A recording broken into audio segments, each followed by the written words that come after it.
We had a terrific meeting. We discussed a lot of things. As you know, I had an excellent phone call with President Putin that lasted for over 2 hours. We discussed a lot of points, and I do think we're getting a lot closer, maybe very close. The President and I just spoke to the European leaders. They were President Emmanuel Macron of France, President Alexander Stubb of the Republic of Finland, President Karol Nawrocki of the Republic of Poland, Prime Minister Jonas Gahr Store of the Kingdom of Norway, Prime Minister Giorgia Meloni of the Italian Republic, Prime Minister Keir Starmer of the United Kingdom of Britain and Northern Ireland, Chancellor Friedrich Merz, the Federal Republic of Germany, Secretary General Mark Rutte, the North Atlantic Treaty Organization, NATO, President Ursula von der Leyen of the European Commission. We spoke to all of those great leaders. They're all great leaders. And we had a great talk with them after we were completed. We thought it was appropriate to speak with them. And our meeting was excellent. We covered, somebody would say 95%. I don't know what percent, but we have made a lot of progress on ending that war, which is really certainly the most deadly war since World War II, probably the biggest war since World War II. And I want to thank Steve Witkoff, who's here, and I'd like to thank Jared, who's here someplace. Thank you, Jared. And thank you, Steve. What a great job you've done. Jared Kushner, Steve Witkoff, and Marco Rubio is here. Thank you, Marco. And Pete Hegseth is here. Those two people are doing an unbelievable job. And the four people on this one are doing, I don't think anybody could do it. And we'll see if it gets done, but it's very close, certainly. Nobody would even have a chance of getting it to where it is right now. Nobody would have thought that was possible. So I just want to say we've done very well. We've had discussions on just about every subject, and that includes with President Putin before. And we went into great detail, and we likewise went into great detail today. And it was an honor to have you at Mar-a-Lago and have lunch. I hope you enjoyed the food. Your people enjoy the food, I can tell you that. You're big, strong people. Your general over there looks like central casting. I want to also, by the way, speaking of generals, we have a great general, General Raisin Kane, who is here someplace. Thank you, General. Thank you very much. He's great. So, Mr. President, maybe you want to say a few words, and then we'll speak over the next couple of weeks. We'll speak probably quite a bit, but we'll speak tomorrow. Thank you very much. Appreciate it. Thank you so much, Mr. President. Thank you. Thank you for everything. Dear colleagues, first of all, I would like to thank President Trump for a great meeting at this amazing place in his home in Mar-a-Lago.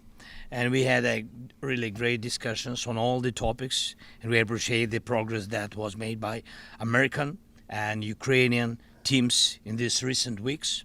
Special thanks to Steve Witkoff and Jared Kushner, and thank you for their engagement and full commitment, and also to our team, and first of all to Rustem Umerov and General Gnatov, and to all our teams. And we discussed all the aspects of the peace framework, which includes, and we have great achievements, 20-point peace plan, 90% agreed, and U.S.-Ukraine security guarantees, 100% agreed. U.S.-Europe, Ukraine security guarantees, almost agreed.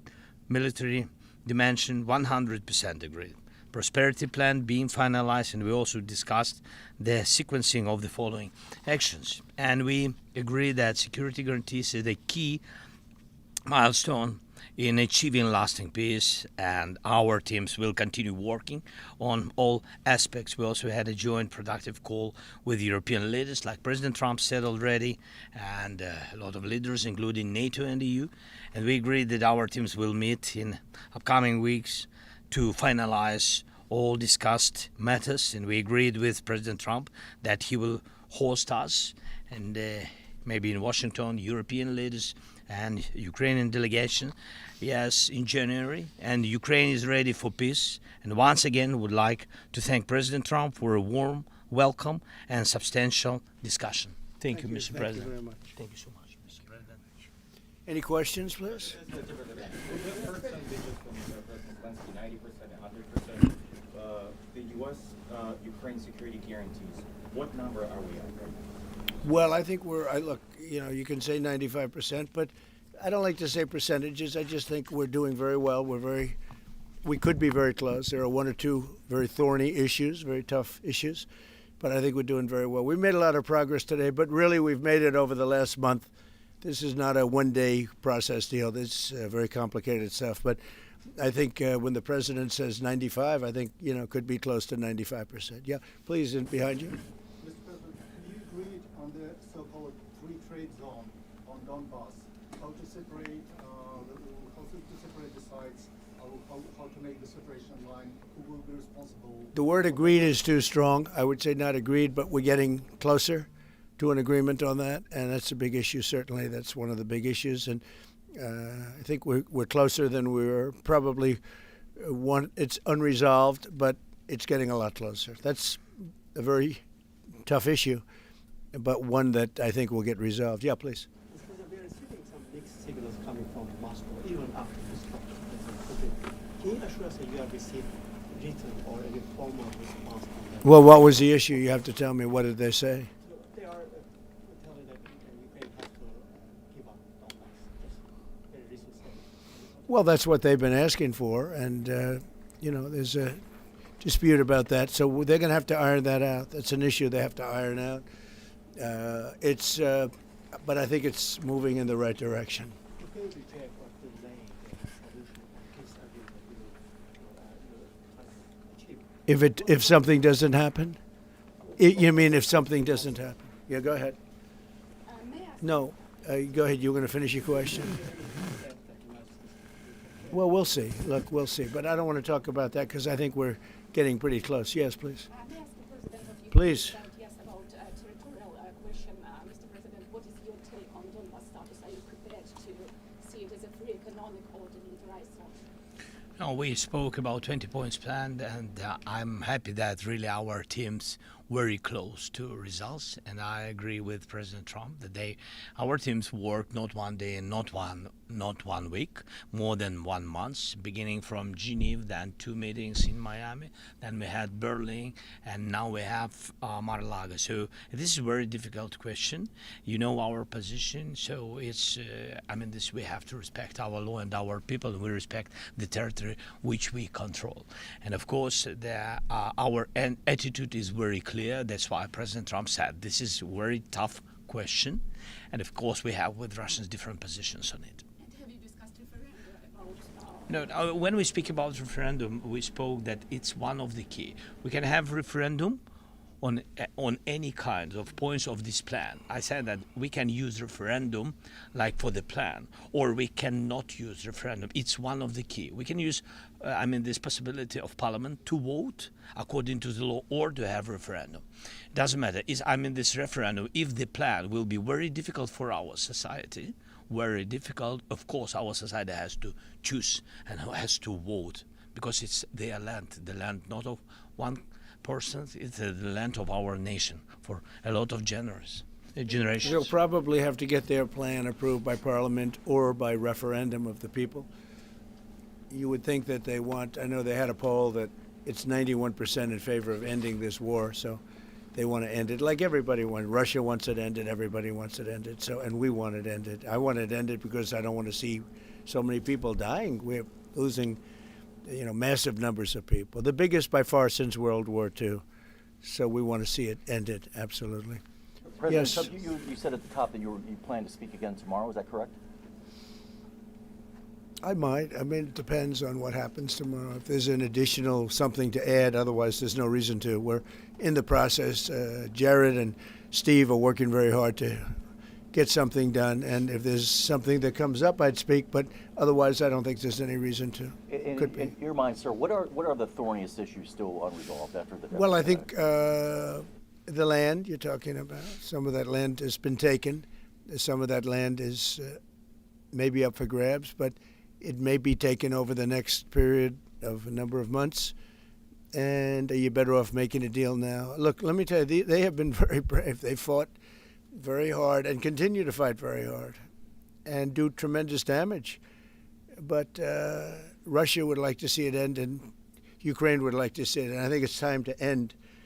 And a lot of very brave people, a lot of people that are dead right now, unfortunately, because I've said, and nobody's disputed it, that if the election weren't rigged and stolen, 2020, you wouldn't have had this war. It would have never happened. And it didn't happen for 4 years. Never was even thought to happen. And I spoke with President Putin. I got along with him very well, despite the Russia hoax, which was a total hoax. He used to say, what is going on over there? But it was a total hoax, as he knew and as I knew. But I spoke to him, and we'd talk about Ukraine. I've said it before. It was the apple of his eye, but he wasn't going to do anything about it. He didn't do anything about it until I was gone, and then a lot of really bad statements were made by people, by a lot of people, I guess, but by a certain president that we had who was a disaster. Yes? Do you anticipate going to Ukraine if you can get to an agreement? And I know I'd have you no said problem earlier- with doing it. I have no problem with doing it. Don't anticipate it. Would like to get the deal done and not necessarily have to go. I've offered to go and speak to their parliament, and if that would help. I don't know if that would help. I think it would probably help, but I don't even know if that's. You're welcome. Yeah, no, I know. Always. So I'm not sure that it would be really necessary, but if it would help save 25,000 lives a month or whatever it may be, I would certainly be willing to do that. Yeah, please. No, behind you. Where are you from? From Ukraine. Good, I had a feeling. Good. How about Zaporizhzhia nuclear plant? Have you discussed this? On what? Zaporizhzhia nuclear plant. Yeah, we discussed that at length today. As you know, it's in pretty good shape. It can start up immediately, almost immediately. And it's one of the things I discussed with President Putin. And they were talking about the nuclear plant. That's probably the biggest in the world, just about the biggest anywhere in the world. Can you believe that? And President Putin's actually working with Ukraine on getting it open. He's been very good in that sense. He wants to see that open. And he hasn't hit it with missiles, hasn't hit it with anything. It's a big danger to do that for everybody. But they're working together to try and get it. It can open very quickly. It's in pretty good shape.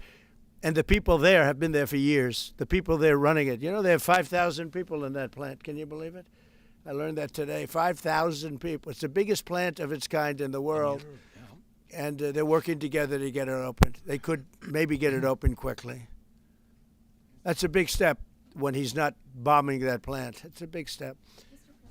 You in the readout from Moscow, they talked about the creation of some working groups.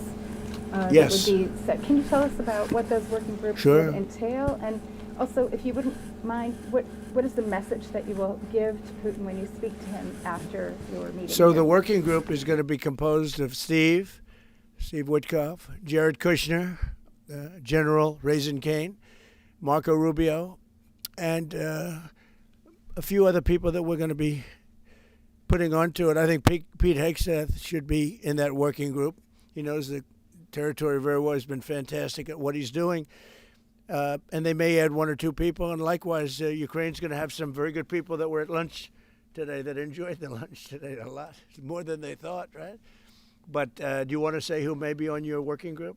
Yeah, we now, as I said, that we work with Steve and Jared. We worked our Rustem Umerov and also Deputy Minister Kislitsa and also General Ignatov, and they will continue work in this group.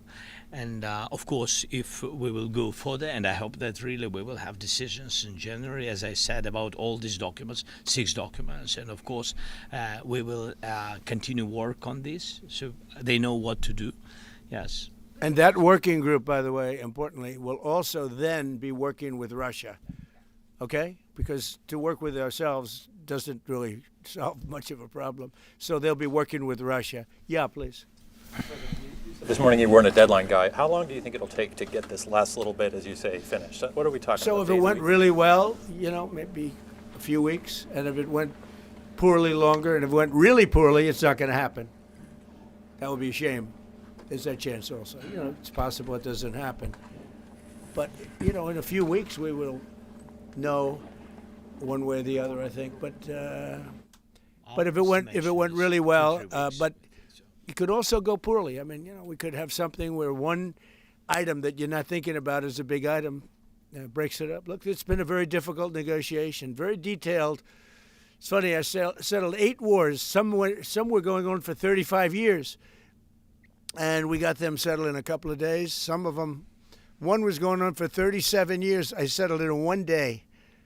But this is a very complex one. What the bad No, I think we'll get it done.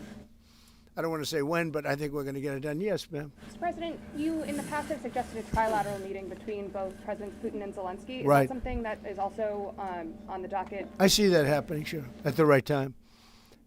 I saw a very interesting President Putin today. I mean, he wants to see it happen. He wants to see it. He told me very strongly. I believe him. Don't forget, we went through the Russia hoax together. And he'd call me, I'd call him, I'd say, can you believe the stuff that they're making up? And it turned out we were right. They made it all up.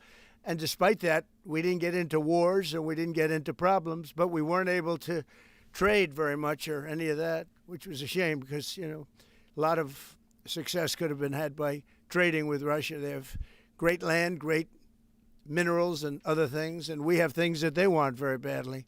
But the Russia hoax, which was a terrible, made-up, fictional thing by Crooked Hillary and by Adam Shifty Schiff and bad people, sick people. They made it up. It was all a made-up hoax. But it kept us really from dealing with Russia, kept Russia dealing, you know, from dealing with us. So, but despite that, we got along.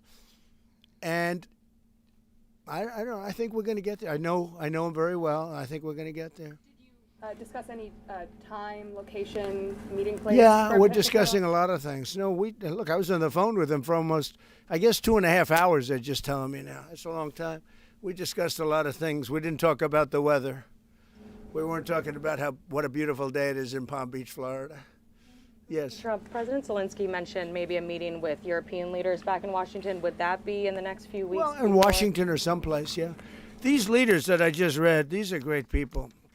You know, they've spent a lot of money on helping Ukraine. And look, they're doing it for themselves also, meaning their country, because Ukraine's a very important country for them in particular. For us, it's very important. To me, it's the lives. You know, we're thousands and thousands of miles. We're protected by a thing called the Atlantic Ocean and lots of other places, to be honest. And they're not. You know, they're right there. But we're working together with them as we should be. But I'm doing it to save lives. You know, we're not spending any money. Biden gave $350 billion away. And the president was nice enough to give us a contract to take out rare earth and things. So we'll see how that all works out. We have a contract, but we appreciated that. He was very good. But we'll see how that works out. But if you think about it, we're going to have I really believe we're probably, Mr. President, by far closer than ever before with both parties. We had some times when he was close and President Putin wasn't. Then we'd have President Putin was close and he wasn't. You saw that in the White House. But I think they both want to see it happen. In your conversation with... You're saying that you've said multiple times that you want to stop the killing.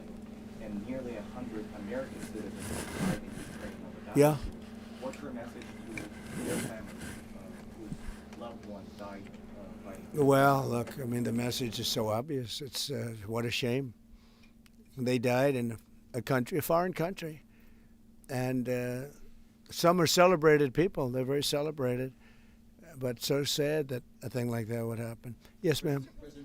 Obviously, security is a major issue for the Ukrainians. Right. Did you offer any promises, any assurances today? Well, I did. We want to work with Europe, and Europe is going to take over a big part of it, as you can imagine. You know, they're right there.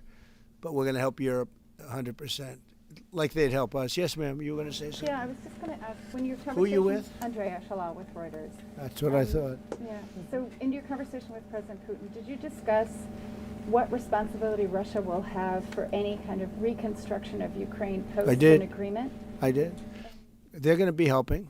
Russia's going to be helping. Russia wants to see Ukraine succeed. Once it sounds a little strange, but I was explaining to the president, President Putin was very generous in his feeling toward Ukraine succeeding, including supplying energy, electricity, and other things at very low prices. So a lot of good things came out of that call today. But they were in the works for 2 weeks with Steve and with Jared and Marco and everybody.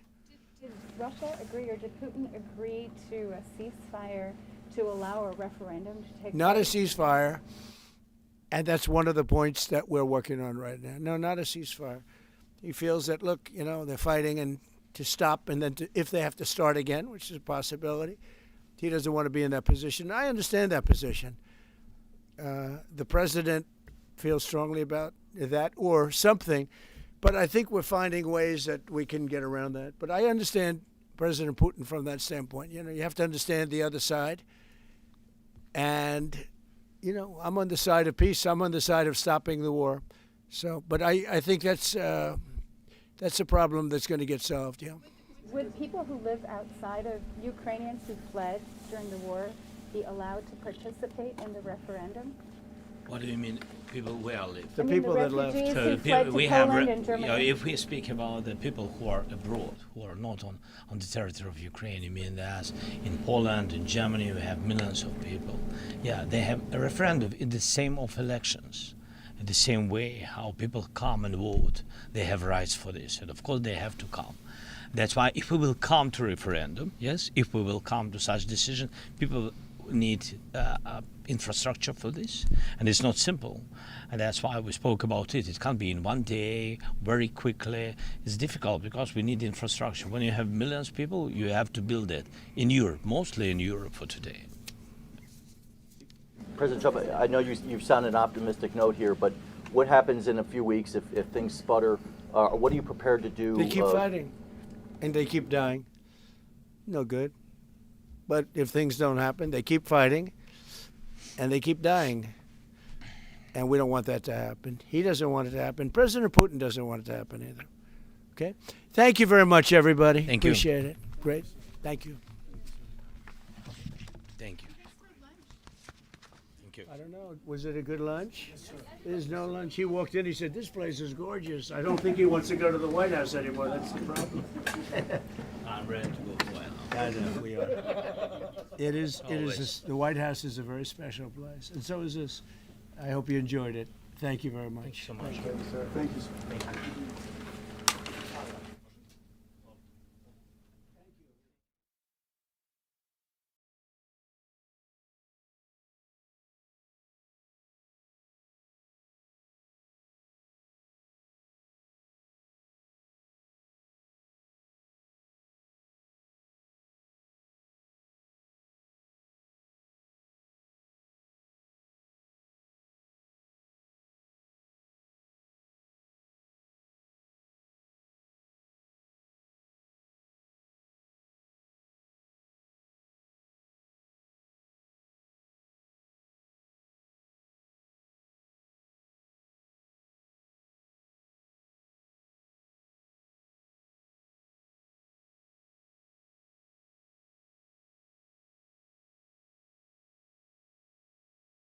Ladies and gentlemen, the President of the United States, accompanied by His Eminence Archbishop Alpethophorus of America.